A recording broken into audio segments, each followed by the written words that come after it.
The overall goal of this antigen-driven colitis model is to determine whether CX3CR1 positive mononuclear phagocytes interact with and activate CD4 positive T cells during antigen-specific colitis, and whether this mononuclear phagocyte-dependent effector T cell expansion occurs within the intestinal lamina propria. This method can help answer key questions in the inflammatory bowel disease field, such as what types of interaction occur between antigen-presenting cells and effector T cells in the colonic lamina propria. The main advantage of this technique is that it allows the study of immune cells interaction and the early events that lead to the pathogenesis of inflammatory bowel disease.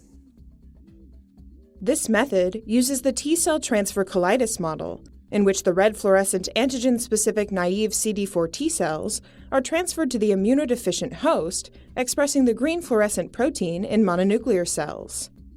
Cell transfer is followed with the oral gavage of the blue fluorescent antigen-expressing bacteria. The immune events taking place in the intestinal lamina propria of the hosts can be monitored at various stages of disease development.